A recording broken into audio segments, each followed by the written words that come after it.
Give a little time for the child within you. Don't be afraid to be young and free.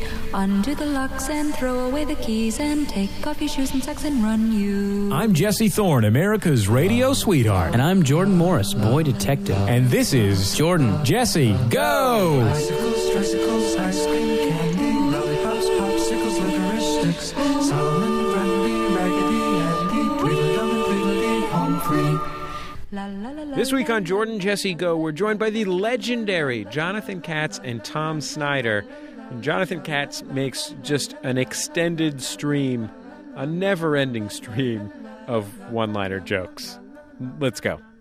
It's Jordan Jesse Go. I'm Jesse Thorne, America's radio sweetheart. Jordan Morris, boy detective. It's dark in the booth, Jordan. Yeah, we've decided to go lights out. Yeah, well, adults only. Yeah, Is this Jordan Jesse Go after dark? Absolutely. Well, it's certainly a more sensual version of Jordan Jesse Go. Mm-hmm. I like this feeling. No, me too. You know what? I really feel like I could record my lead vocal in this situation. Put a few more scarves up on on a couple of different windows and stuff, and I could really bliss out. Yeah, I feel like I could just really, really get a hold of my own genitals, and no one would know. Same diff though. Yeah, sure. Well, shall we introduce our guests? Well, they're exciting guests, so I think we should. I'm excited about this. Yes. This is episode 250-ish of Jordan Jesse Go. For that reason, we have very special guests. What are we on? 252? Yeah. This is our 251. 250-ish anniversary extravaganza. This is our 250th episode since our first episode. Mm-hmm. If you don't count the first episode, which is an unaired pilot. Technically, we aired it. Mm-hmm. But it didn't go on the air because we're a podcast. Right. So anyway, 250th-ish episode, very special guests. You know them from Dr. Katz. You know them from many other television programs. You know Jonathan from stand-up comedy. Mm-hmm. Tom Snyder and Jonathan Katz. How are you guys? Good. And you know what I'm hoping? If this is a really great episode, you might get an Ishii. Oh. A what? An Ishii. That's for best ish. Oh, I didn't know that. It's the 250-ish. Ishii Awards. Yeah. I was at the first Was that annual too complex? It was pretty abstruse. Yeah. Especially for the first thing that you said. Okay, I'll do it later. Hold on to that. Do they still do the Webbies? I think they do still do Webbies. Yeah. I was a comic at the first Webbies. I had just finished working with Michael Moore on a TV show called TV Nation. Sure. Mm-hmm. And Charles Fleischer, a wonderful comic, was the MC, and I was the first guy to go on stage at the first Webbies. Well, I think it's now a significantly less classy affair. Really? Yeah. That's a fact. What's going on there? Probably Who's happens hosting it? Dita Von Teese? I think Annoying Orange probably does a little time. This is an orange that screams at you. I think we saw that on the set somewhere. It has its own sound stage. Mm-hmm. Stage. How did you find the Webby audience? They were very receptive. No one paid to get in, I think, was part of it. Remember David Cross? You can't charge for stuff on the internet. Yeah. Cross Comedy, he had the specials, which were the best of the very special episodes. Oh, yeah. Right. This is David. This is when you say Cross Comedy. This is like David Cross's stand-up and sketch show from the East Coast, right? From 92. Yeah, in Cambridge, and John Benjamin was a member of that troupe. Is that where you guys met John Benjamin? I knew him from the world of stand-up, but Tom met him some other way, I think. I can't remember how, but our studio at my house for Dr. Katz was in Cambridge, and John Benjamin lives in Cambridge. Laura Silverman lived in Cambridge. Will LeBeau, who lived in Cambridge, who was in Dr. Katz. And John lived all the way over in Newton. Right. Yeah. It's true. Is that why the Car Talk guys were on Dr. Katz so much? We tried. Was it a mere matter of proximity? Wait, did you really try? Yes. Yeah. What did you do? We didn't try that hard. You're like, we want someone on this show to read blonde jokes off the internet. sure we have brilliant comedians doing original material. We have insufficient uncle humor on this program. Did you ever see their animated cartoon? Yes, Unfortunately, on PBS. yes, I did. Which is like a morality tale in the business of how not to do anything. It's just incredible. The Car Talk guys, number one, I'm just going to say up top, I enjoy listening to Car Talk on the radio. I think it's, even though it's my direct competition, and they're going to continue forever despite the fact that they retired like a year ago, I think Car Talk is a great show. It's wonderful. I have no beef with Car Talk. However, the Car Talk television show, number one, probably not a good idea to do comedy on PBS. It's just right off the top. Maybe if you're not British, probably not a good idea to try and do if comedy. no one is being served. If it doesn't involve someone being served. Let me put it this way. If you're not David McCullough funny, Sure. then don't try You're going to want to... There's just a high bar to get to if you want to try and do comedy on PBS. But if you don't have that certain Mark Russell something. Oh, God. I didn't even think of Mark Russell. I haven't thought of him in years. For good cause. PBS asked us to write a sitcom for them. Really? Tom Leopold and I, 3 years ago, wrote something, and they said, make it about baby boomers. And we wrote it, sent it in, and never heard any. They paid for the script. We never heard back from them. Wow, it seems like you got a real Hollywood move from PBS. That's not. Yeah, you think they would have a touchy-feelier way to do business? Were they calling you Babe the whole time? No, they weren't ready for that. But it was interesting.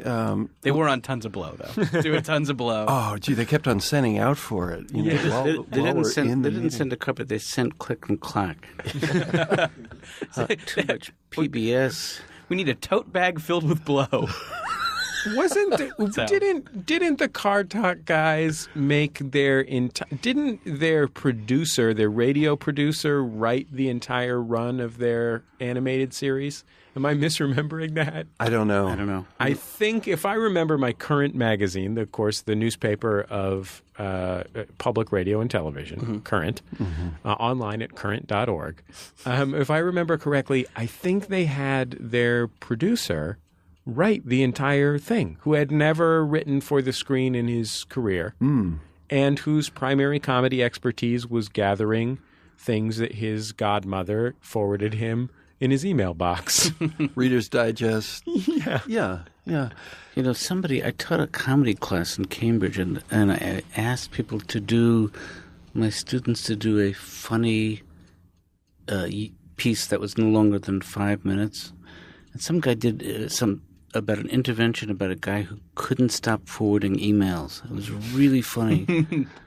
I don't have it now, but you have to trust me. I'm really happy to be at a place in my life where pretty much nobody forwards me anything. Yeah, I feel like that. I mean, yeah, I think that now, the main, I think, culprit of forwarding was moms and grandparents. But I think all of them have since Facebooked, so I think that's where all that stuff resides. But that's easy to not see. That's an actual astute analysis, because that's where they are. Yeah. And you don't do Facebook that much, probably, right? Yeah, I only got on it last year, and I'm fairly active on Facebook. I'm active-ish, but I mean, I'm sure that the moms and grandmas and weird uncles of the world are posting blonde jokes and sparkly gifs, but that's just where they're doing it. Would you like to see the Facebook algorithm have controls for uncle and grandma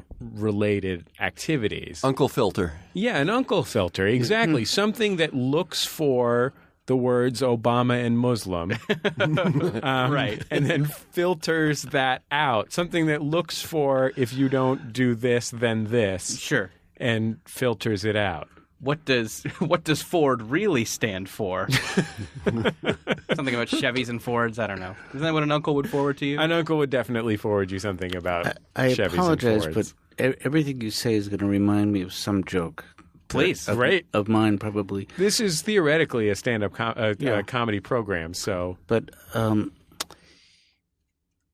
Dirty Harry, was a wonderful franchise for an actor named Clint Eastwood.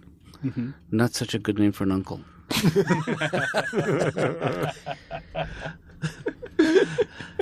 And out. Yeah. But John, I got to tell you, But that killed it, the Webbies. Yeah.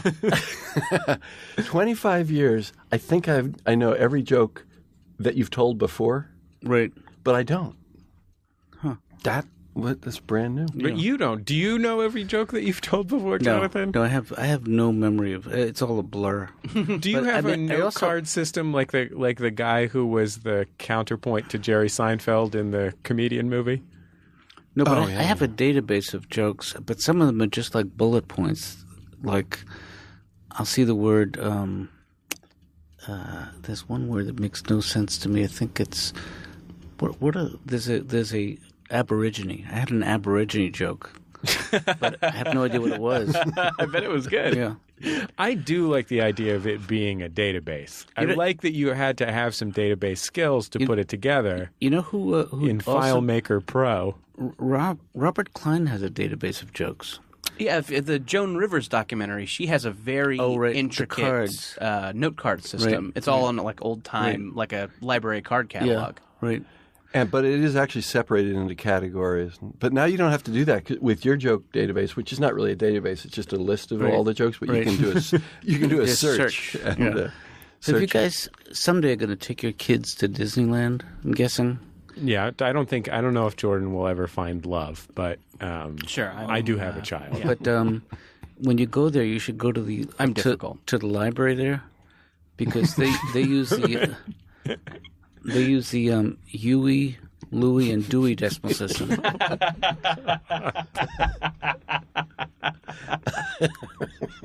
Another one I've never. Love it. No notes. How far will this guy go to make a joke? I've had telephone conversations with you, Jonathan. I think when you started podcasting many years ago, this was in the we're looking at 2005, 2006, something like this. Your manager, I think, emailed me, or maybe you'd been on the show. We were trying to figure this out before. We couldn't remember, but someone had connected the two of us and set us up to have a phone conversation about podcasting. And you were asking me for sort of serious RSS feed related advice. I still don't know what that stands for. RSS. Really simple syndication. Oh, This is the kind of advice you were looking for from me. Right. I think there was like a 20% actual words and questions to 80% jokes from your act. Right. Well, I can't really keep up I can't give you a straight answer for long. I think that's probably the problem. Ask him a serious question. Yeah, ask me a serious question. Oh, what's a good serious question to ask him? So, John, what were your feelings on election night? Well, I wish my dad had lived to see a Hawaiian in the White House.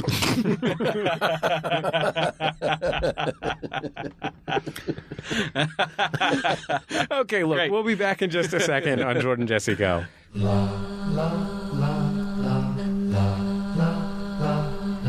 Jesse Thorne here, proprietor of MaximumFun.org. Look, we had a great time in the Poconos and everything, but there's no way we are forgetting about our annual trip to Lake Arrowhead here in Southern California. So, unless the world ends first by Mayan prophecy, Max FunCon West will be held May 31st through June 2nd, 2013. Join us for a showcase of elite stand-up comedy performers in the woods, plus informative classes and talks from some of the best creative minds in the nation. If you've been to Max FunCon before, get ready to reunite with your old friends. And if you're a first-timer, get ready to make a whole ton of new ones. Registration will open up on Black Friday, November 23rd, the day after Thanksgiving, at maxfuncon.com.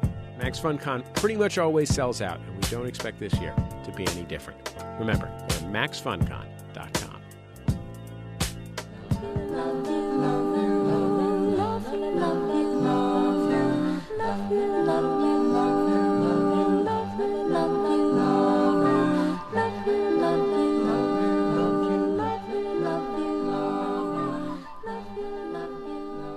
It's Jordan Jesse Go. I'm Jesse Thorne, America's radio sweetheart. Jordan Morris, boy detective. Jonathan Katz, professional person. Tom Snyder. Period. Period. Yeah. You know what? Period's a really solid nickname. I think it is, too. First time out on Jordan Jesse Go, you come up with Tom Snyder, period. I like it. It's definitive. It's even a little aggressive. Yeah. It kind of has a don't fuck with me quality that I like. Sure. Absolutely. Like that red suit that Eddie Murphy wore in Delirious. Is that Raw? Isn't it kind of a conversation stopper, question mark? Yeah. Yes. Yeah, Tom Snyder, period, and then we all just stare at each other for 30 minutes. I had an unusually stressful meal the other day that I kind of wanted to present to you guys, and I wanted. Can I stop you there? You may. No, I'm just kidding. Okay. And I wanted to see if you guys think that if there's anything I could have done to help in this situation. Okay. So I'm sitting alone at breakfast. I brought a book. Is this in what kind of institution are we talking about here? It's like a diner. A diner type establishment, a classic American, a retro theme, No, just a standard diner, not contemporary not diner. kitschy. What? Just a- Greasy spoon kind of joint. This is Joey's in West Hollywood. Do you go out to breakfast regularly? I'm sorry that I'm derailing this. No, that's already, okay. I'm enjoying it more and more these days. I Really? used to not care about an out breakfast, but I kind of like it. It's a nice treat. What are you getting? Like eggs over easy or something like that? Yeah, eggs over easy. You know, I was going to guess the exact same thing. Yeah, You know what? That's just. We are right here. Do you think I like eggs over easy because I'm such an easygoing guy? Probably. Is that probably where that comes It from? might be the taste. Yeah, Also, the delicious might be a taste. combination of those two things. I like my eggs over easy, my women loose. My signal scrambled.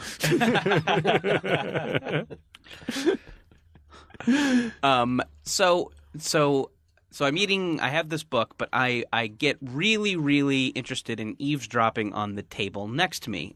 It's this woman, this very striking woman. She's got red hair, glasses, and she's in like a very professional suit, but her sleeves are pushed up just enough to where you can see like she has like tattoo sleeves. Jeez. When you say striking, Yeah. you mean erotic. Yes. I mean. Yes. This. Yeah. I mean, An hard. attractive young woman. Yes. Someone to get the blood pumping. Very healthy. Yeah, I mean, just really hit all of my specific avenues. This woman, and she was on a job interview. She was interviewing, so she was being interviewed, and it seemed like it was kind of a job as a reality show producer. I guess she was talking about having worked on Miami Ink, which is a show about tattoos and Right. the getting of them. She had also worked on a show about having red hair. Right. Yeah. And, of course, a business clothing show. Right, and vintage glasses shopping. Yeah. With Lisa Loeb. With Lisa Loeb. So I was kind of eavesdropping, and I could tell she was floundering. I could tell that they wanted someone to be out in the field, and she had not really been in the field, but was trying to just kind of pick and choose some times where she was in a field, and maybe could Just have gathering wildflowers. Right, exactly. And I should back up a little bit. We've talked on this show about the 30 Rock episodes where they do Queen of Jordan, right? Yeah, have are you guys seen these episodes of 30 Rock? There's been 2 or 3 of them where it's a reality show parody, and the theoretical reality show is about Tracy Jordan's wife, played by a famous woman who's famous for something else. Yeah. Besides being on The View. Yeah, and it's kind of just a send up of those Bravo trashy reality shows. But the 30 Rock cast is still in it. It's still an episode of 30 Rock. It still stars Alec Baldwin and Tina Fey, but has these little bumpers where it'll parody a reality show. And it has this one really funny, outrageous gay guy. Yeah, DeFwan. Yeah, And his DeFwan. signature drink, DeFwine. Anyways, so I'm listening to this woman. I'm just feeling for her. I'm just I don't want this person that I'm so attracted to be having a bad time. I want nothing but success for her. Right. I want her to be successful, and I'm feeling. And I've also been in that job interview capacity where you're not qualified, but you're trying to spin it a little bit. So I'm having a lot of empathy pains for her. I Oh, I know what you mean. Yeah, and I also have a painful erection in public. Right. Right. And so, anyway, so the woman who's interviewing her asks, "So have you seen our show?" And she says, "Oh yes, I love your show. I mean, I think you guys do some really interesting stuff. All the characters are so well drawn. I mean, reality shows are so trashy these days. Have you seen this one, Queen of Jordan?" Have you seen Queen of Jordan? She's like, "It's about Tracy Morgan's wife or something, and the characters are just so trashy on this show." This is the interviewer asking. This is the interviewee. Oh. Trying to, Disaster movies are getting more and more ridiculous. Have you seen this movie Airplane 2? You know what? The British government is so wasteful. Do you know that they have a ministry just for silly walks?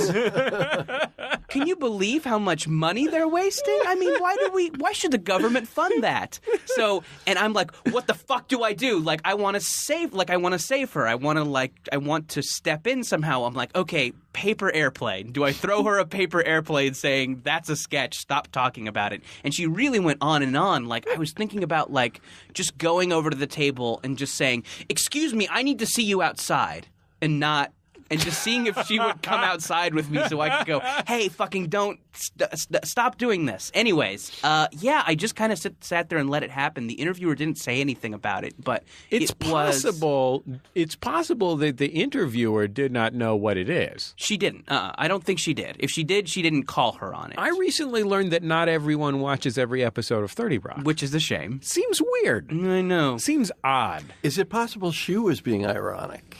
Maybe she, yeah. Do you think she could have been tanking on purpose? She could have been paid to take a flop. Oh, maybe. Yeah, maybe the person interviewing after her sent her in to take a dive. Yeah, you can pay those people. You ever see the movie about a bear with Alec Baldwin? Sure. It's a David Mamet movie. It's a David Mamet movie. Yeah, the Wild. That's not called The Wild. It's called something else. Right. The Edge? The Edge. Oh, The Edge. Yeah, I went to see it in the daytime because I was available, and it was at the Chestnut Hill Cinema in Newton, and there was only one other person in the theater, a guy older than me, and because I can't shut up, I had to say to him, "I'm pretty sure there's a scary bear in this movie." But the story you were telling reminded me of when I was younger. I had a girlfriend at Bard College, and I was experimenting with drugs that I should not have experimented with, but I'm glad I did. And there was a young woman sitting... I don't know if you guys are old enough to know about this, but there was a guy named Art Linkletter whose daughter killed herself because she was high on LSD. She was... I knew that I was there with you through there was a guy named Art Linkletter. Yeah. I knew about that. I knew that was a guy. Well, he had a daughter who took LSD and took her own life. But anyway, so I was at Bard College, and there was a girl sitting just by this creek. It was a beautiful sunny day. She was reading a book, and because I had taken LSD, I approached her and I said, "Don't jump." I mean, she was just reading a book. But I don't know, that was a kind of heroic act you wanted to perform. Yeah. With this redhead.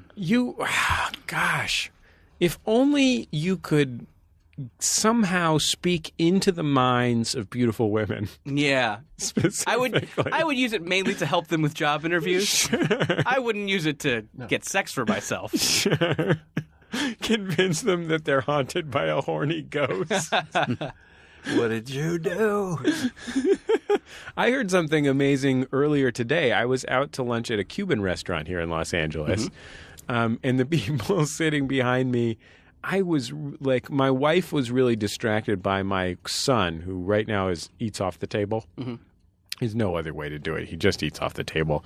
And like he takes things off of the plate, puts them on the table. And no, then eats them? we can't have a plate. Okay. Not someone else's plate. Our plate, maybe, because we're financially responsible for that plate. But okay. He will break the plate. He would break the plate, Okay. and not out of some sort of malice. Sure. Not out of a sense of Not as sort of some sort of plate racism. no.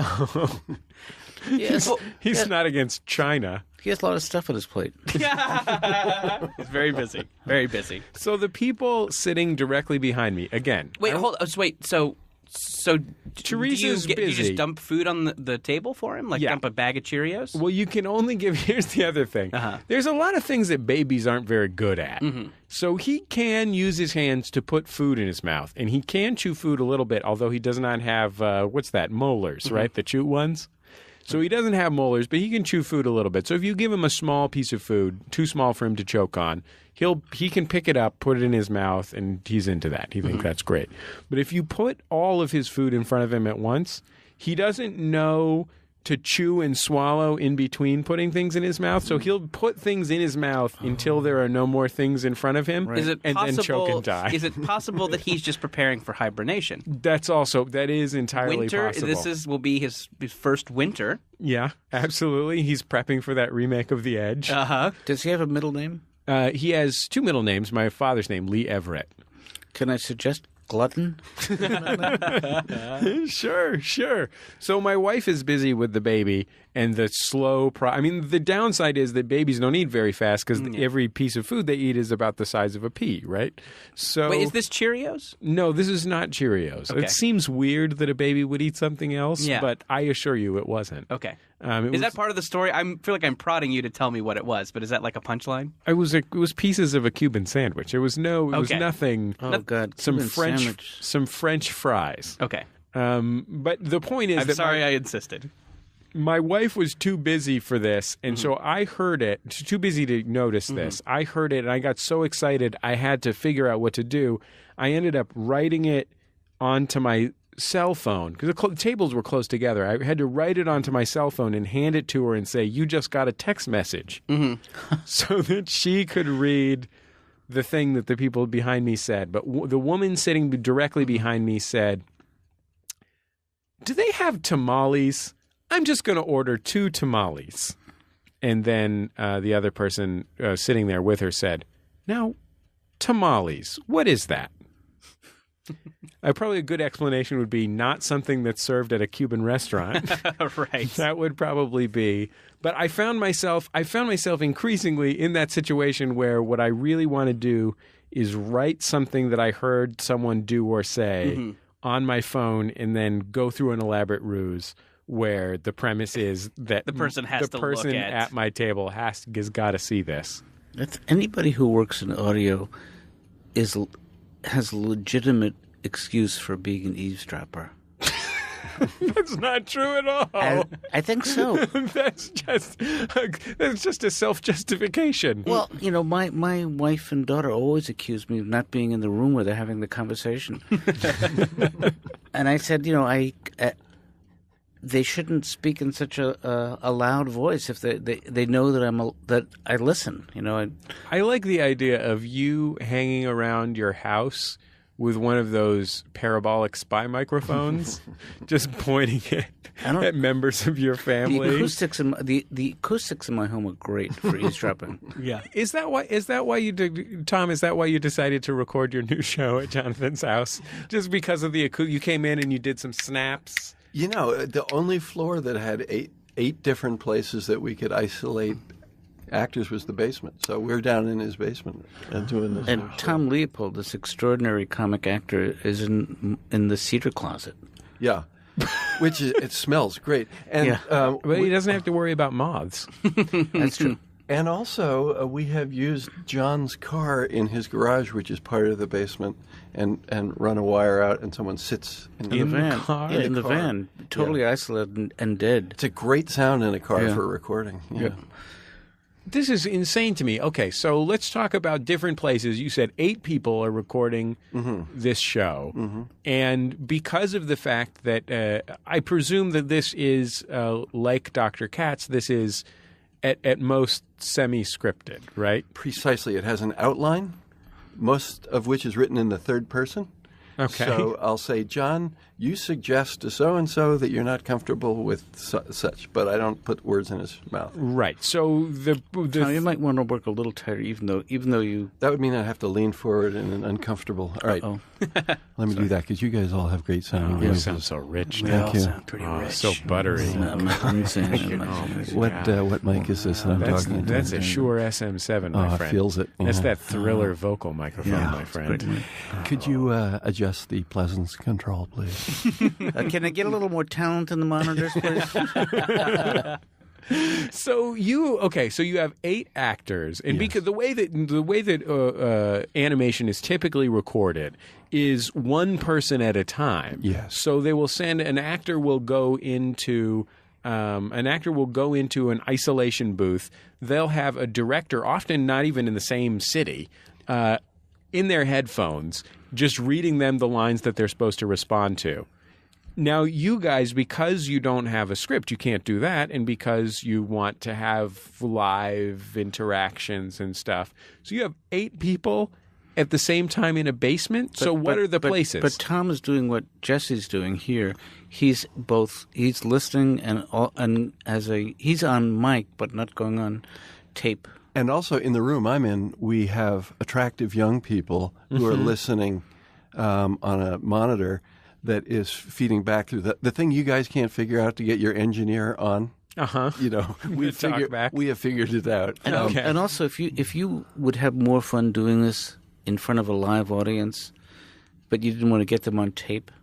Yeah. Oh, yeah. I think my performance would benefit from you just kind of filling the space with some attractive young people that, I can look at for approval when I make a remark. Well, we learned this with Dr. Katz, where we'd bring comics in, and they were used to being funny at a club where they wanted, and mostly guys wanted attractive women to laugh at them because they were horny, and the horny made the comedy good. And John is still horny. Congratulations. After all these years. I used to bill myself as the white Paul Simon.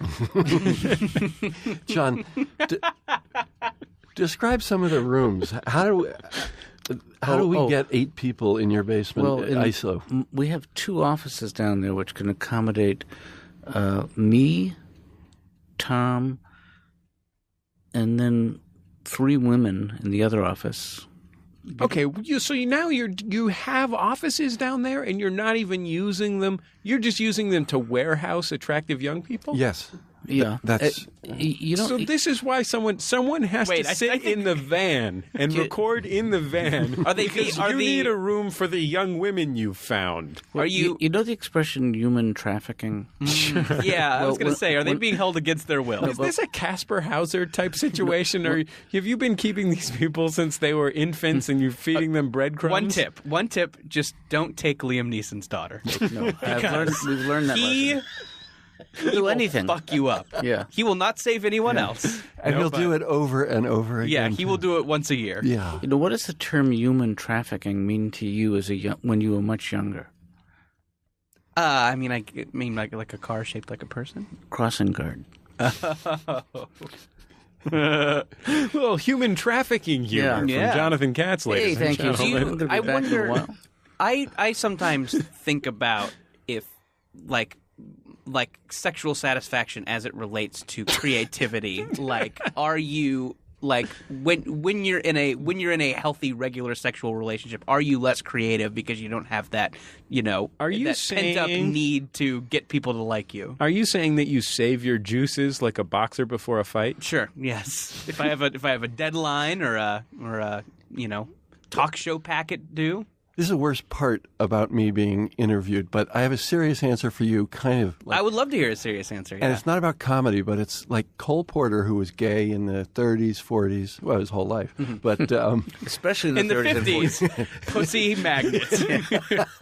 But, it was hard for him to be in a relationship. Yeah. So he was constantly infatuated.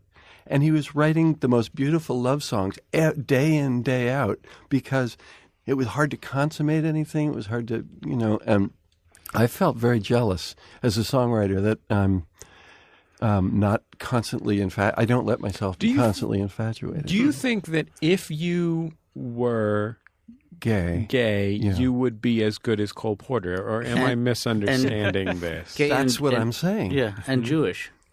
Was he Jewish? He was not, but he was one of the few guys doing musical comedy who was not Jewish. Right. Yeah, Tom writes beautiful songs. In fact, one of my flaws. And by the way, speaking of my flaws, I was in an elevator in New York City, and I don't go there often, and I'm not tuned into the accent. I get in the elevator elevator man says, "Call out your flaws." I say, "I'm impatient with the elderly." but one of my actual flaws is I drop names too often, and Tom wrote a song about that. And wanted You gonna sing it? Would you sing it now? But John, let me do the backbeat for it. Okay. Oh no, it's not that. Boom, boom, boom. Names. Oh, you're starting high. You're gonna have a hard time. Names. I just love to drop 'em. Fames. What you get from dropping names of the folks who live in L.A. Yesterday I was having lunch with Jeffrey Katzenberg.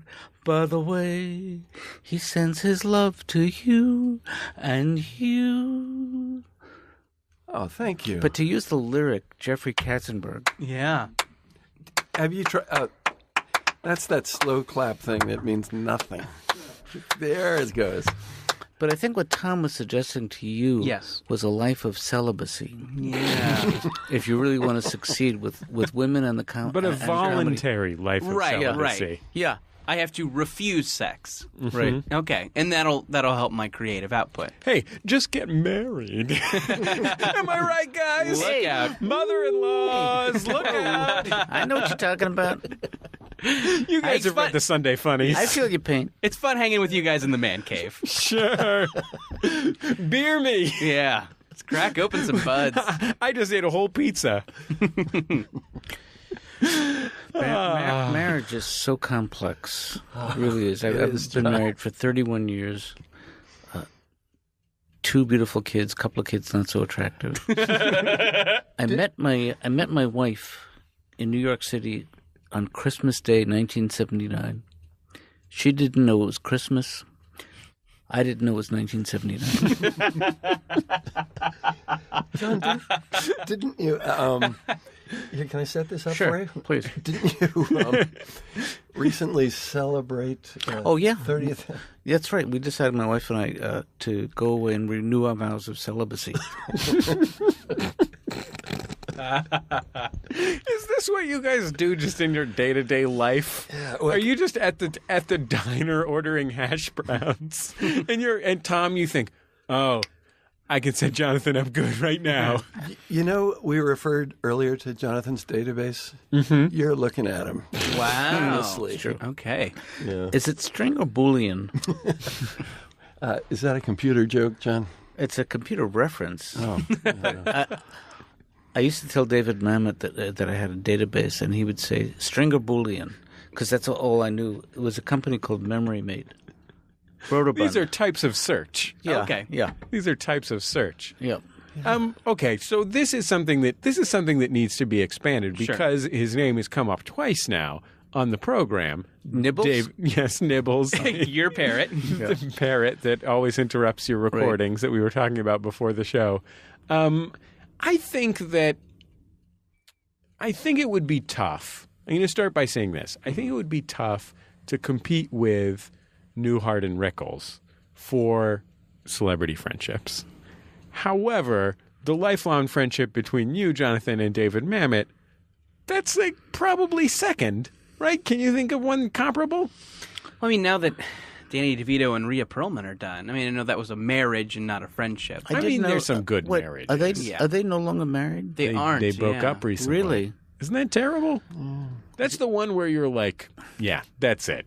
Like when you heard they were married, didn't you think to yourself, oh, yes, of course they're married. But you know what I would never say about them as a couple? That they would have beautiful children. And I admire their work.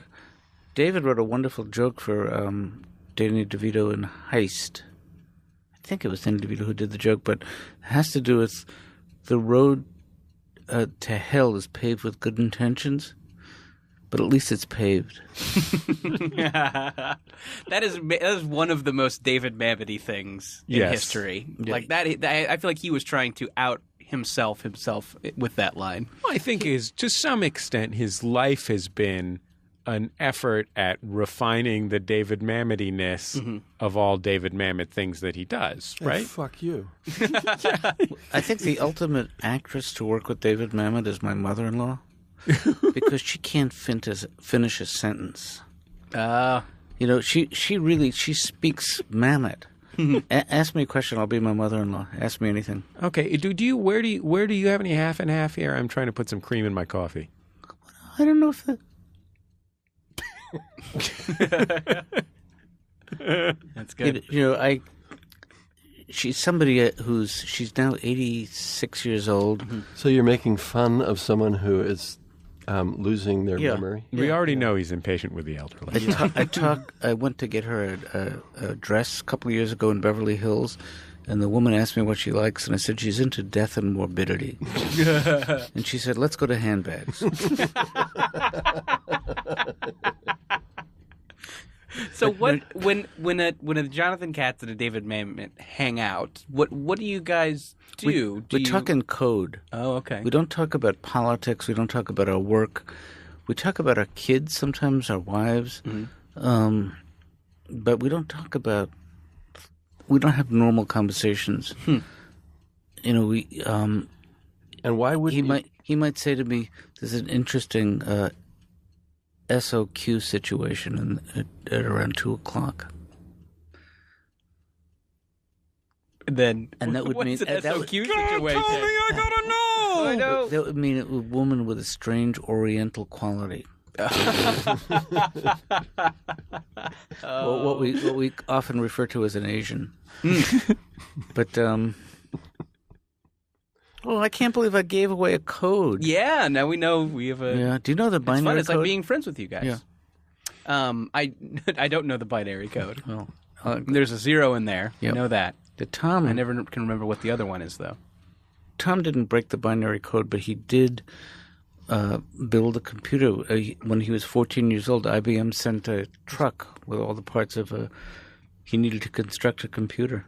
Yeah, it's a whole other story. I was a serious computer geek in 1962. Ooh, wow. That's when that meant something. It really did. Sure. Were you using what kind of activities were you using your computer for? Are we talking about controlling a model train layout? Oh no. Man, it's hard to explain how primitive computers were back then, but it was mostly trying to make something that could add two numbers together or something like that. This is mainly you had punch cards, right? Did you have a No, I had series little of punch cards? Electromagnetic relays that I wired together, and I did use my electric train transformer to power the computer, though. So this does sound. This sounds sad more than anything else. It does, yeah, because you strip the wire. Do you guys ever strip wire? Yeah, I've stripped wire with a wire stripper. Yeah, but you can also do it with your teeth in that gap. I was just right trying there. to get my way through medical school. But I often had insulation in my teeth, so I was not that attractive. I mean, on the plus side, there's a lot of chicks who are into building computers. Do you think that joke would be better if you said if you said, have you ever stripped wire, and you say, I was just trying to make my way through electrician school? Yeah, Is that a stronger joke? And let me ask you, Jesse, what you found sad about the story? Because I know that a person in 1962 building a computer at home is lonely. Well, I think this was one of the few times that... There's no way for that not to be a lonely activity. Didn't your dad help you in some way? Yeah, he helped me build the wood frame for the computer. But I was lonely, but when you're 12 and you're obsessed or a geek, you don't know you're lonely. And your dad helped you. Your dad helped you build the structure, like the cabinet that it was built into. The cabinet. Was he just like with every screw that went in? Was he just going, homo? He's like, that was the drill. He was so incredibly frightened for me.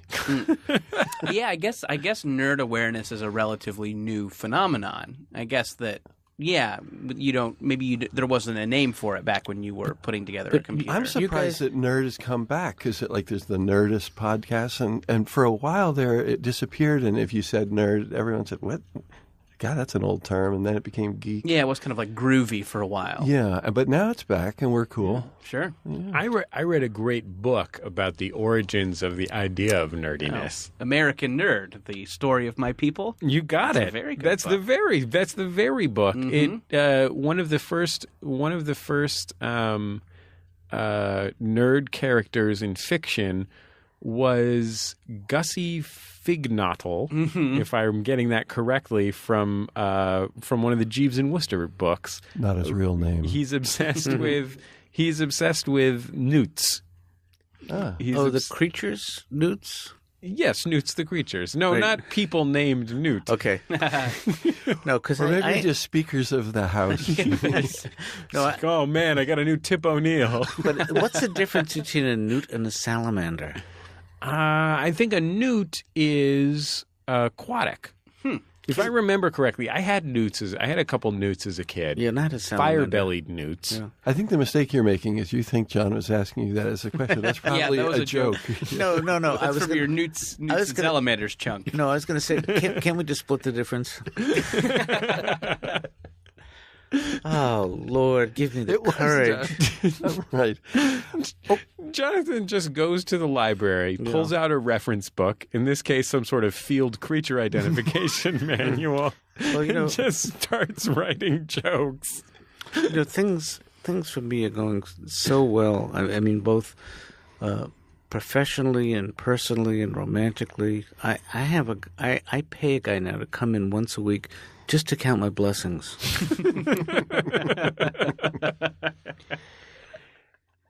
Okay, so I want to get back, Tom. I want to get back to this computer. Yeah. It is a key issue. Yeah. What was the highest? What was the grandest achievement of this computer? The grandest achievement, which I rarely get asked, is at 12, I went to a college science fair held at Brandeis University and came in third. Wow. You beat the grown-ups. I beat, and there were some teachers who had I beat a nun who had done a. You should just leave it there. Yeah, okay. I beat a nun. But I have a question. She had it coming to her. Yeah, up in the parking lot. Right. The question about loneliness. Yeah. Can I bring it down to a fairly? I am so curious. I'm surrounded by funny guys. Were you emotionally stable and well put together at 12? Any of you? No. I mean, No, but are there people who are emotionally stable and put Yeah. together at 12? I don't know. but I think just late bloomers who fall apart at 13, right? That's funny. I think people between the age of 13, this is a theory I made up the other day, between whatever you learn to do between the ages of 13 and 17, and you don't have to go blue here. Whatever it is you learn how to do at that age, you're never going to be better at anything else. Don't say masturbate. Yeah. To be fair, that is what I'm best at. I mean, what did you learn how to do very well between those ages? Afro-Haitian dance. Obviously. Sure. I still remember the Afro-Haitian dance songs. Right. One went, Toto Sakila Se Buena Puluwe Sapuluwe Sapuluwe Ja Eshe La Bumba Se Buena Puluwe Jablo. Take it to the bridge. Yeah. I mean, Jesse, I have never heard you do that before, and I've worked with you in a lot of capacities. Sure, and in a variety even of dance capacity. Sure. I will say now. Modern tap. I will say now that is what you're best at. Thank you. Yes. And what was it that you got extremely good at between those ages? God, I mean, making VHS tapes of Mystery Science Theater on TV. That's I didn't have a lot of hobbies. I guess I did a lot of like high school plays. Right. But I wouldn't say that I'm a good actor. Well, you got really good at high school level acting. That's true. That's true. I could act like a guy in a high school play. You can be emotionally distant Yeah. from your acting performance. Sure. And But I can do a funny old man voice. Yeah, exactly. You can. Can I hear that? Huh? Sure. Where's the buttermilk? It's perfect. Pretty good. I mean, that killed in Our Town. Yeah. Line, That killed maybe. in the Capo Valley production of Our Town. That was a good production. I do a dead-on impression of R.V. Bendrat. Who's that? Well, what he said to me one day was, the whole goddamn thing is theater. And that's a perfect That is impression. the best Yeah. I've heard. I just- saw Rich Little in Vegas. I also do Rich And Little. his was a B- version of that. Of what? Could you repeat the name of the performer? Yeah, I just did. Did you not hear it? I did. I just did just now. R.V. Bendrat. I guess, he was a friend of my friend Coco the Savage Pacalis, who Who was a professional wrestler in the 1950s. she's this wonderful woman who is married to a guy named David Dalton, who writes about the Rolling Stones, or an author who writes about music. John, are you secretly hoping that we're going to finally ask you what you were good at between 13 and 17? We already did that brilliant impression. Was that what you learned then? Well, no, what I learned was how to play table tennis and became one of the top players in the country, ultimately. Really? Yeah. I was New York State champion when I was 18. Wow. Do you still rank? I do rank, but it has nothing to do with table tennis. I don't know what that means. Rank is Smell. as a smell, yeah. Yeah. Could you go to a bar and hustle some dudes at table tennis if you I probably could walk into a bar. a Yeah, table probably- tennis yeah. bar? Those things that exist. If I walked into a table tennis club, I would be demolished by almost every 12-year-old girl there. I did hear something recently that that teen brain is a little more malleable than as people originally thought, and I have heard something similar that is a good time to learn stuff. Yeah, there was a woman talking about this on This American Life the other day. They did an all middle school episode. Oh, maybe that was it. And a woman was saying because your brain is growing its most during your adolescence, during your like 11, 12, 13, outside of infancy and toddlerdom. It's the other time when your brain and body are growing the fastest. The things that you learn then stick with you the most. Yeah. I mean, Makes that's why sense, I'm so good at Afro-Haitian. Yeah. And that's Well, Tom- why I can basically recite from beginning to end any Simpsons episode from seasons 3 to 5. And I can clog. Can you actually clog? No. Okay. Oh, No. come on, Snyder. fair. Don't Not tease fair. us. Okay. But Tom, you once were trying to convince me or explaining to me that who you are, most of who you are, is determined by what happens to you in the first 2 years of your life. Well, that's true. I mean, your personality is pretty set. It's depressing, but What is it? What are the things that it's set by? I can't remember. Let's say I want my son Simon, who's still in the first 2 years of his life. He's only 15 months old. Let's say I want him to be a real hard ass. You can just lock him into something. That shouldn't Lock be him hard. somewhere. You wanted to be able to protect his parents someday. Yeah, I want him to be able to get somebody in his sights and take him down. So just run some drills where you're in danger. Right. Some sort of danger simulation. Right, like I could hire a guy. Mm-hmm. I could look on the street, so I'll find a guy with a knife. Yeah. Hire him to come into my house and threaten me. Just with wave a it knife. around. And then Simon has to Or you stop could it. just do it yourself and scare him as his father, which is Would I what wear- my dad's technique was. Oh no! Now it's sad again. Yeah, I'm sorry. But are you already afraid that your son might be a homosexual? If my son was a homosexual, I would frankly be delighted. Relieved. Because I'll tell you why. Number one, I live in a time and place where I think the burdens upon him for being a homosexual would be greatly reduced.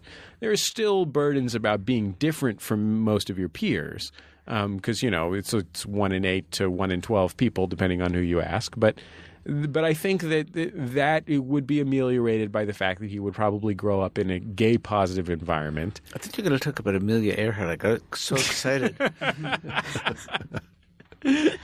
And I mean, I think at the end of the day, transatlantic flight is Just not suitable for a woman. I know. No, but the odds are if you have a son, It's immoral. if you have I a just son- think it would be nice because I think he would be led into a culture of, having fun and making art.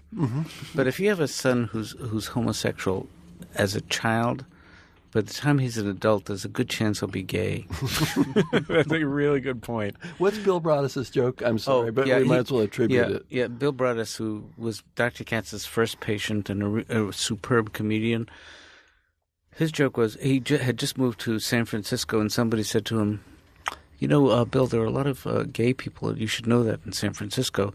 And he said, Bill, if I see two guys kissing, I'm pretty sure at least one of them is gay. On the topic of the kind of the fun community around homosexuality, I had kind of an interesting election night. I decided to try being gay. Sure, I didn't. Me and my buddy Ian were kind of thinking of something to do. Like there were some like election parties, and there was some sort of beer garden-y thing happening downtown where people were watching the election. And we kind of decided that was the whole thing was a little too stressful, and that like maybe wasn't the environment we wanted to be in. So we smoked some pot and went to go see The Man with the Iron Fist. What is The Man with the Iron Fist? It's kind of a like intentionally retro-looking kung fu movie. Oh. It's a movie directed by the RZA from the Wu-Tang Clan. This is not a good film. No one should see it. Okay. Unless you kind of like to watch Fat Russell Crowe ham it up, which I did like watching. But not a lot of other... Not a lot else to be said of this movie. Anyways, so we kind of got out of the movie and we're like, well, let's go back to Ian's house and turn on the TV and see how it went. Like, let's not look at our phones. Let's not see what Twitter is saying. Let's go and just sit down and just kind of see what happened. And just kind of on the way back, we were passing this restaurant. That had a bunch of like campaign things up, like had a bunch of like election party favors and things out, and there was this group of nice-looking lesbians out front who were passing around balloons and sucking out the helium and doing funny voices. Oh, And I'm like, you know what? I bet Obama won because these lesbians are in such a festive mood. Look at these and cheerful. How are you able to identify them as lesbians? It was a little bit of visual stereotyping on my part. Maybe they were not, but I think were. I think my radar's pretty good for that at this point. Jordan does live in West Hollywood. He lives in a largely, though by no means exclusively, gay part of Los Angeles, where he, on a day-to-day basis, has to parse the romantic preferences of ladies in his environment. Well, this is, I would say you brought up 3 times so far how you've used the word stress. And that can kill you. Saying really the word stress. No. I mean, it is a really, it's a serious killer. Yeah. Database. I bought a quart of milk today. I looked at the container. It said must sell by December 3rd. I don't need that kind of pressure. I'm on the phone all day trying to unload the milk. And this is a joke I told in a soon-to-be-released movie called The Truth About Lies. And luckily, the actor who is playing opposite me was probably one of the 3 people in America who've never heard that joke before. He thought I was making it up on the spot. I have a structural question. Yeah, please. Could you let me know right before the end, because I have a question about the internet for you guys that I think you might have some advice about. We will. And we're going to take a quick break. We'll be back in just a second. Okay, let's not forget Jordan to talk about Explosion Bus as much as we can. Yeah.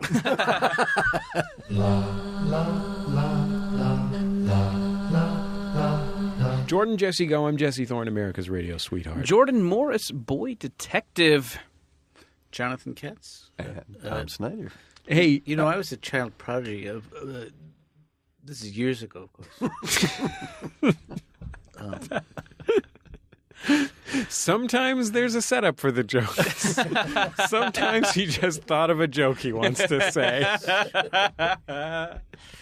Hey, our sponsor on Jordan Jesse Go, Ask Metafilter. Thousands of life's little questions answered online at ask.metafilter.com. I used ask.metafilter.com. For what? This week. I had a little bit of an embarrassing medical problem. Really? I don't want to get into it too much. Too large of an erection. Yes, a public erection. Are you spotting? Huh? I think I'm becoming a woman, a young woman. And I Googled the problem. And the stuff that comes up when you just Google the problem is all crazy, and the first word of everything is cancer. Right. And then I'm like, well, this is all too crazy. Right. Surely I don't have cancer. I'm invincible. Right. Sure. Like all teenagers. Like all teens. Like all young women. I'm invincible. So I'm like, well, I'm gonna see what Metafilter has to say about it. And I saw a lot of very reasonable people saying some things it could be. Everybody said, visit your doctor to be sure, but here are some things it could be, and here are some solutions. It was great. It really eased my mind till I could get to the doctor.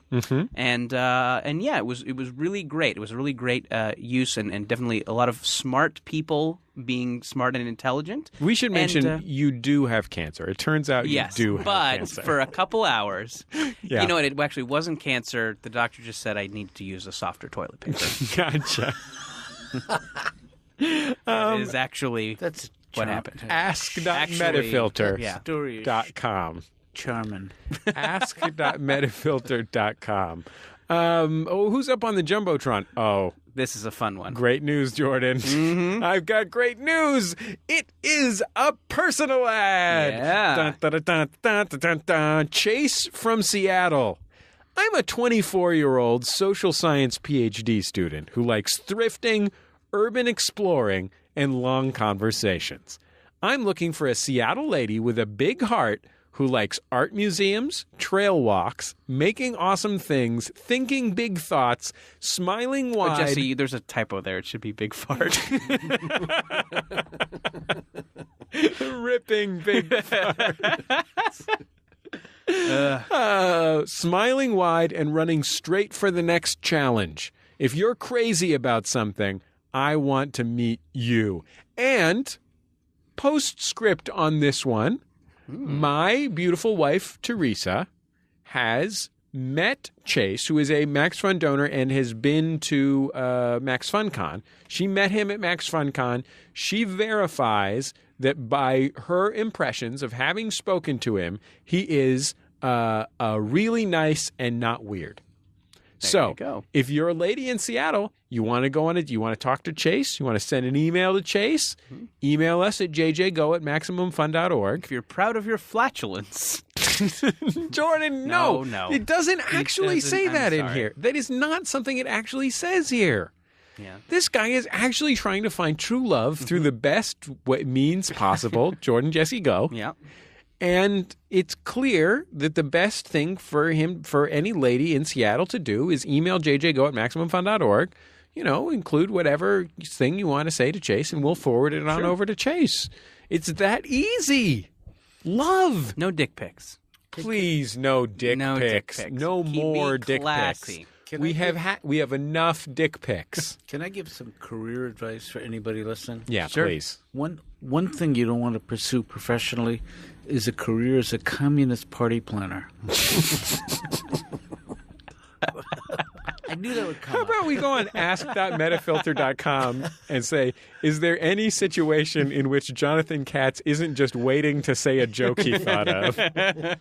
We'll be back in just a second on Jordan Jesse Go.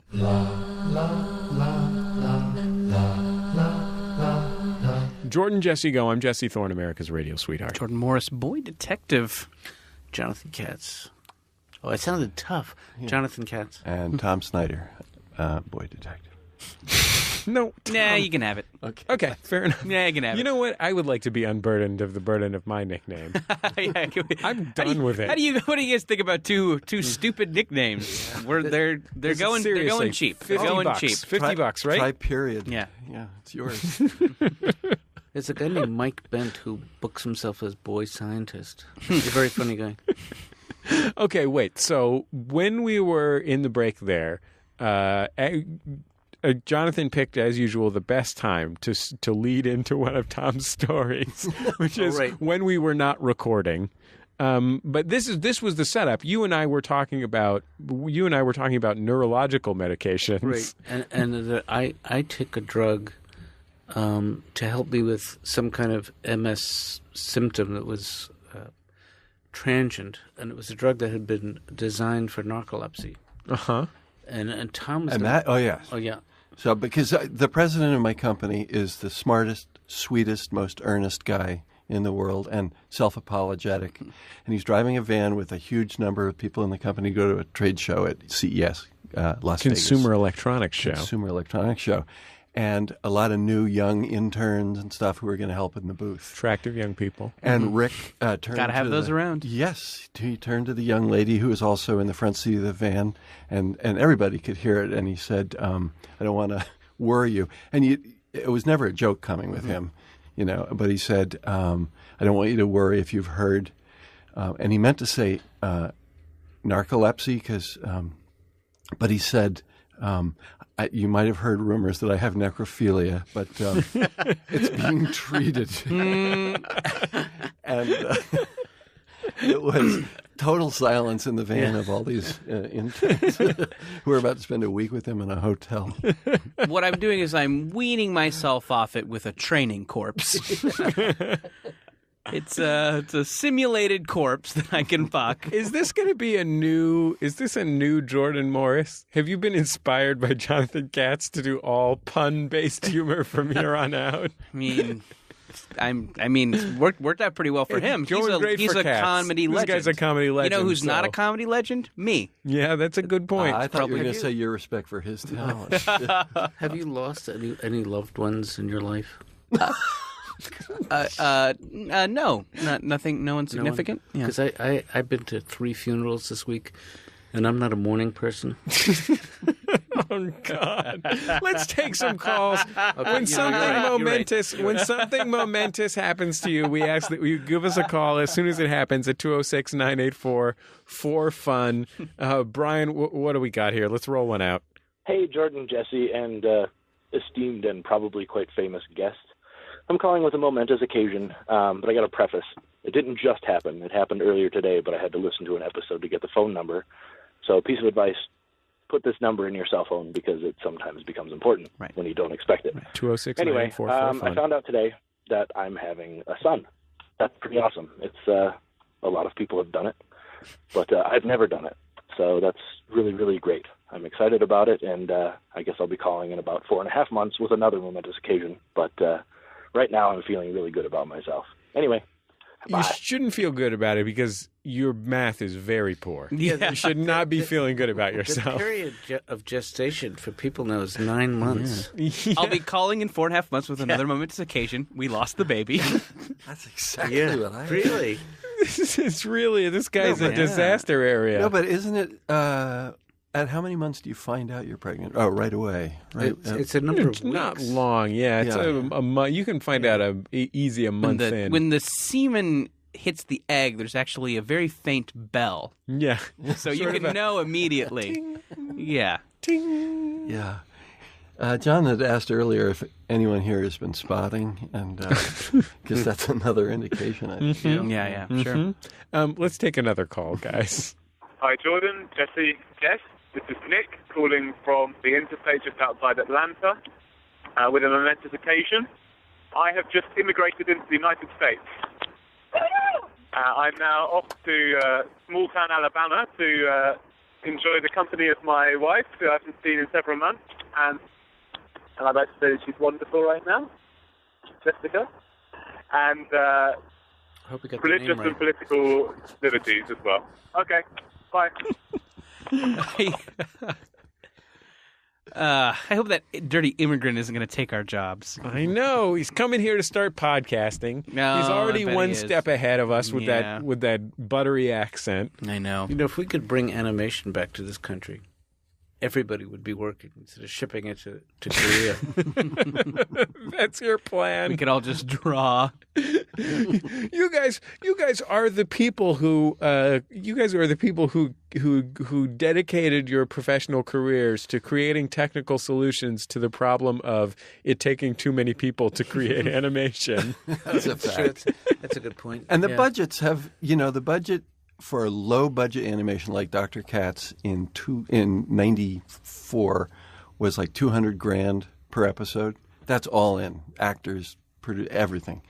Right. I mean, you could pay me and Jordan's fees for an episode of Jordan Jesse Go with that, but then you'd have to come up with money to pay Brian. Yeah. But $200,000 is so much more than you get for an animated show on Comedy Central now or, anywhere else. The amount of money has gone way down because everybody knows that kids all by themselves can animate. And oh, they figured it out. Yeah. So. You just have to inflate your craft services budget. Oh.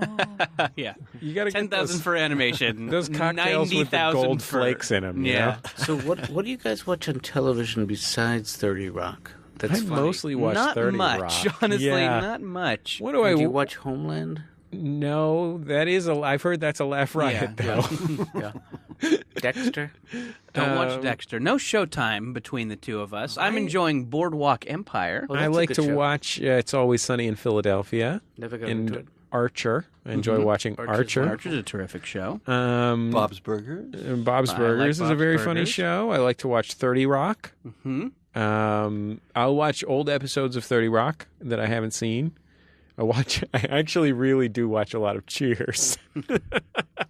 That sounds like a joke, but no, I really do watch a lot of Cheers. Tom Leopold, who's my co-star in the Explosion Bus, Was a writer. Was Yeah. a writer on Cheers. Oh, wow. I watched the pilot episode the other day just to remind myself, and it was before Diane worked there. Do you remember in the pilot she comes in with her With their fiance, yeah. And I couldn't believe how the writing was assumed an incredibly educated and intelligent Audience. Thank you. Audience. But Yeah. at the time, people mostly, their televisions were very expensive. You would only have them in your office. You'd gather with your office mates. It was Get the gals from the secretarial pool. Sure. but when Sam first Cram met them in the Diane, office. she was reading poetry at the table to her professor boyfriend, and it went on and on. And he was a British poetry professor, and when she was finally done, the professor turned to Sam and very condescendingly said, "That's done." And Sam said, "Thank God." Now, that presupposes that you know who Dunn was. And now, could you possibly get away with doing that joke now don't on any know. sitcom, even 30 Rock, assuming someone would know? I mean, Archer's mostly Kenny Loggins humor. Yeah, there's a lot of It Loggins jokes. assumes a pretty high level of familiarity with Kenny Loggins. So there's that. One day that will be important. And I mean, and I think really that kind of like class and that kind of erudite sense of humor is, I think, something you guys do well in Explosion Bus. I mean, I watched a great episode set in a cartoon strip club, Which is a gentleman's club. a gentleman's Jordan. club. Excuse me. Yeah, I like that when Leo is with a stripper and he asks her how her parents are. Or did you do that? How are the folks? Yeah. Yeah, the joke in this is that the guy goes back with the stripper, but keeps paying her to have a conversation with him. Great. How many calls have we got left, Brian? 2 calls. Okay. Let's take we'll take another call here. We got calls to call. Jordan, Jesse, Go, possible guest. Been thinking about that fuck fest, and you said one with dignity. Pause I it don't know here, if this Brian. qualifies Pause as the dignity, pause the but call. Jeff, Pause your the call. wife might We know have to this, do but some why- exposition. Fine. We have to do some exposition for Tom and Jonathan. Did he say fuck fest? He did say fuck fest. That's why we have to explain what's going on. So we know that certain social activities are just fronts for fuckfests. The classic example is the Renaissance Fair. So what we're trying to do is figure out one of these activities where the sweet spot is, where the fuckfest is highest, but the amount that you would be embarrassed to be there is lowest. So we know that if we go to an anime porn convention, it's going to be a fuck fest. We know that if we go to the Renaissance Fair, it's going to be a fuck fest. We learned last week that the Civil War reenactment is a fuck fest. There is even some man-on-horse stuff that takes place. But what we're looking for is one of these activities. What is the optimum one of these activities? So hopefully this guy's got a good solid idea. Okay. Been thinking about that fuck fest, and you said one with dignity, and I don't know if this qualifies as dignity, but Jesse, your wife might know this, but law school is a complete and utter fuck fest. It is basically high school because there's only about 200 people in your class and everybody knows anybody, but now we're all old enough and have fucked. So everybody sleeps with everybody else. It's super stressful, and worst of all, most lawyers are terrible alcoholics, and so really it is just a mix of debauchery and super high stress, and people will leave it by fucking each other. Oh, man. I guess the dignity part, really, that's more your perspective. Some people think lawyers are quite dignified. Others think that we're just assholes. Anyway, have a nice day. Bye-bye. What an odd sign-off. I'm not a litigious man. Best to your parents. I think, yeah, Interesting choice. I don't buy this. I mean, I do buy that law school is probably a fuck fest. All that stuff that he said, it being kind of high stress and you being, you not being able to branch out and meet new people because you're always just doing law school all the time. Yeah, but it's like a little bit like working in a restaurant, sort of. It's like, yeah, but that's like so expensive. Like, think about, I mean, the expense versus, I don't know, what's the tunic cost at the Ren Fair? I have to send a check to the government every month for almost $2,000 because my wife went to law school. And I have to do this for the next either 20 or 30 years. I don't remember which one it is. I can't imagine that's worth it just for the fuck fest. Just go to the Ren That's Fair. a 2-year fuck fest. What kind of lawyer is she? She's not a lawyer. That's the worst part. Oh, no. Well, no, that's for the best. I like having her around and her not being miserable. And here's another issue. My wife is a pseudo-intellectual property lawyer. But I was curious about your wife. I was. Honestly. So she manages the money for the guy who directed Donnie Darko. That's pretty good. Morris and Katz. Let's take another call. Hey, Jordan and Jesse. Just calling in about your fuckfest chart. Oh, you do take kids. As someone who has hung around with Ren Fair people, anime convention people, and also LARPers, I have a lot of experience with those sorts of communities. And I think all three of them will fail your obnoxiousness levels. I like them. I think they're fun. But Ren Fair, you will get a pretty good gender dynamic. I think it might be 60-40 in favor of females at Renaissance festivals.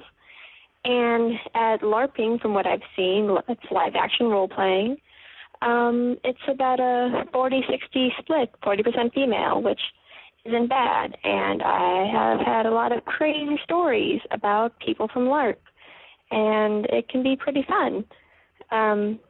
But yeah, if you're looking for like crazy sex times, you kind of have to be a nerd. That's how it is now. Or a porn star. Maybe I'm just reading too much into her voice, but I'm pretty sure she finds me attractive.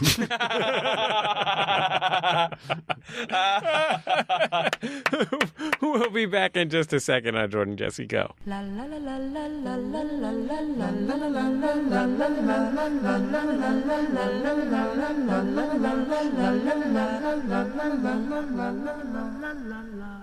Jordan Jesse Go. I'm Jesse Thorne, America's radio sweetheart. Jordan Morris, boy detective. Jonathan Katz. And Tom Snyder. Guys, how exciting is it to have you guys come on our pretty program? It's pretty exciting. On our little show. It's not a look. We have a huge audience. Sure. We're very powerful men. Yeah. But on our little show, we call the shots around here. The girl Do at not the comic cross book us. store recognized me the other day. Did the girl at the comic book store Yeah, recognize you? Oh, the that's best. great. Anyway, so that's the kind of fame you guys could be expecting after coming on our show. Oh, we're going to get likes. Yeah. Yeah, people are going to click on Explosion They're going to Bus. subscribe to Explosion Bus. Yeah. I think that's definitely going to happen. Jonathan, did you ever get recognized for Dr. Katz? Yeah, if I was wearing my Dr. Katz T-shirt and going and pointing. You point at the character, then point at your face. It depended on how squiggly you were in a given day. And then I would say to the people at the next table in the restaurant, "Thank you very much. I enjoyed making it," regardless of what they had said. Tom, I imagine the Dr. Katz years for you were mostly about explaining to people that you weren't the guy that came on after Letterman. Yes, and that sucked. He actually sued me because the name of our production company when we were doing Dr. Katz was Tom Snyder Productions, which was his company name too, which I hadn't realized. Holy moly! Yeah, and but he did. Nobody won. You tangled with Snyder. We did. His lawyer with our lawyer. If you tangle with Snyder, you also got Charles Grodin on your ass. Snyder and Grodin. Oh, they come together. They do. Yeah. That guy's a real nasty. Get Grodin He fights in there. dirty. Tom, you were saying you were kind of waiting for the end of the show to ask us something. Oh, it's an internet question. Okay. And it's going to sound like We know the internet. Yes. Yeah. But it's going to sound like I'm plugging. Should you be vlogging? No. Is that your question? Tom, before you ask your question, could I tell one more story about my mother-in-law? Yeah, please.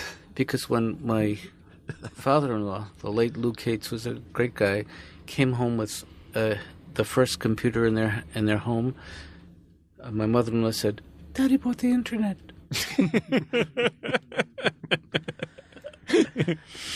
That's a really good grandma thing to say. Hi, Charlotte. Yeah, Sorry. yeah, she's listening probably, right? Right. Yeah. So, John and I, who met and started doing TV animated shows, and we're on 5 networks and had a lot of shows, and figured out how to do it. And we decided we wanted to do an internet animated show, Right. that was scripted. Yeah. And so, my original brilliant idea was to, instead of this short form thing that everyone was doing, do a regular half-hour animated show. You were going to zag when other people were zigging. Exactly. And also... Jesse, no need for racial slurs. Sorry. And we had another hook, which was much like Lost, which had this ongoing narrative that it turned out to be ultimately vastly disappointing. We were going to have a Lost kind of structure to Explosion Bus, which it does. It's written out 5 years, and it's a comedy that has that kind of twisted... Like, how the fuck could that be happening? Maybe that's something else. And we found out very quickly you can't do a half hour. You can't, with your own little network that you're just starting in your house.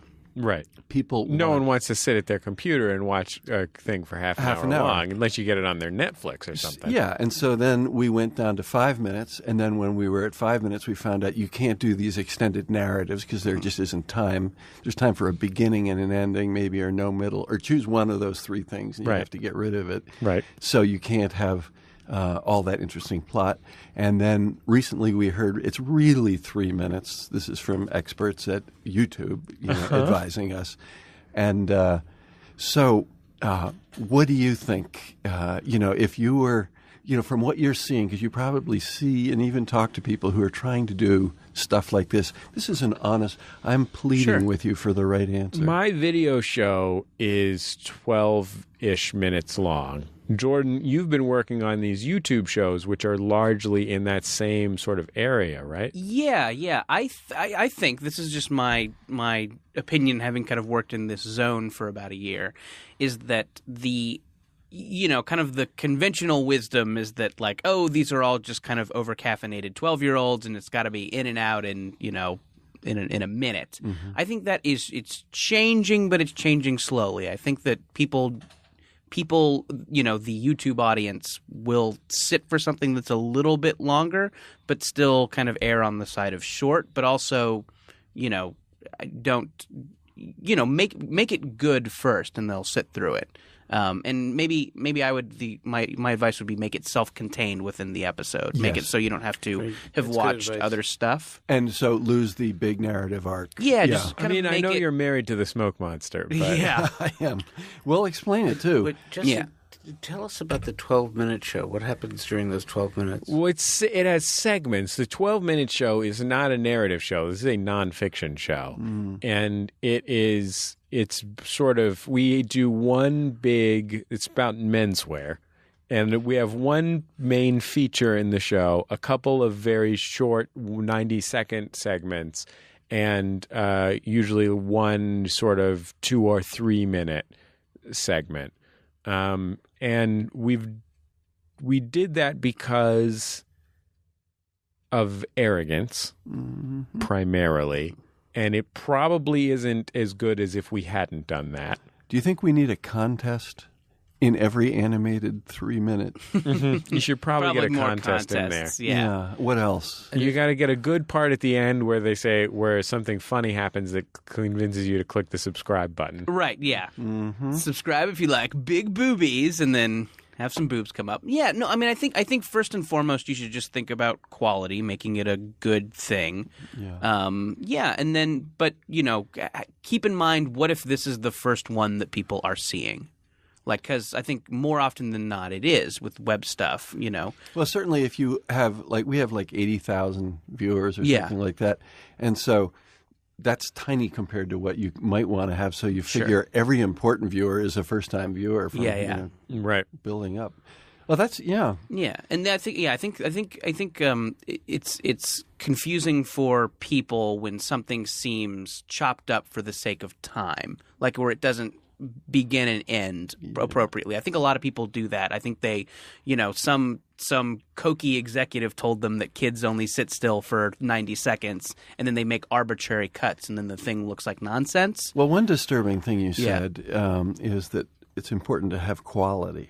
No, That's a really big concern for us too. Yeah. I mean, one of the reasons we've gone into podcasting is quality is much less of an issue here. We really focus on metadata. Sure. And that's where most of our audience comes from, is we get some really solid search terms in every episode description. And they really liked it when we did the Gangnam Style dance. Yeah, absolutely. Or, remember when Jackie Joyner-Kersee died and we talked briefly about Jackie Joyner-Kersee and put that in the tags? Mm-hmm. I mean, that just blew up because everyone was searching Jackie Joyner-Kersee. We were the comedy podcast of record on Jackie Joyner-Kersee. Yeah. Is she dead?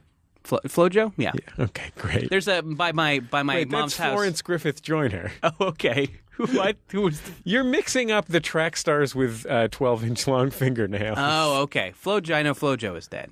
Okay. Because Flojo's near my the one mom's that house died. is the Flojo Memorial Park. You know who will never be a guest on Explosion Bus? Who's that? For obvious reasons. Us? Rosa Parks. Explosion Bus. No, you'll be guests. You'll be guests. Great. Well, we're looking Yeah, forward we to would. it. We would love to. We're But delayed. yeah. Hey, I'm not trying to brag or anything, but Jordan and I recently appeared on an hour-long internet television show called The Engadget Show, where I was the voice of a generic Scooby-Doo villain. I know you said you didn't want to be bragging, but it does sound a little cocky. It's pretty impressive. Yeah, I know. I mean, come on. Engadget, that's like the second biggest gadget website on the internet. Yeah, which I read every day It's without no fail. Gizmodo, but Yeah, but it's right up there. it is up I there. mean, it is right up there. It is neck and neck. Jockeying for first. Yeah, I mean, you want to know does the Microsoft Surface live up to the hype? Got to go to Engadget. Do you want to see the new Nokia unboxing? Yeah, are you guys doing any unboxing at all?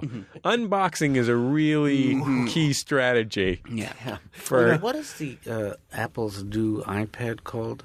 The Mini? Yeah. Can you say the full name of it? iPad Mini.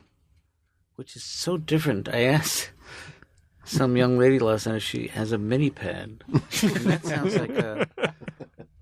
Okay, God. No, that sounds Go on the internet, watch Explosion Bus. You can go there on YouTube or explosionsbus.com. Yeah. Great. Or Facebook.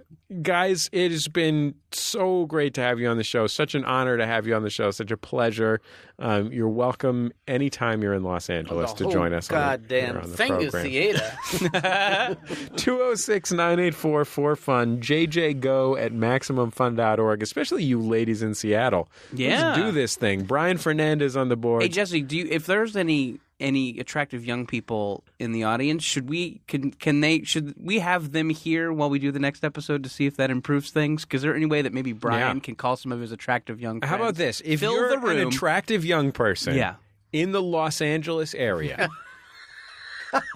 email us at jjgo@maximumfun.org. We're going to bring you in. This We're is a gonna very bring you small in. room. Look, we're near downtown Los Angeles, right by MacArthur Park. We're going to bring you in for a live taping. We're going to see if it helps things If it pop. juices things up. If you know what we're talking about. A subtle angle you've got. Parameters. Email us, of for real. attractive, Attractive young people, jjgo@maximumfun.org. Let's make this happen. 18 or older only, please. Or with parent. Right. If you have an attractive younger parent, Sure. if your parent is filthy, A filthy parent. filthy rich. Yeah, sure. our theme is Love You by The Free Design, courtesy of The Free Design and Light in the Attic Records. We'll talk to you next time on Jordan Jesse Go.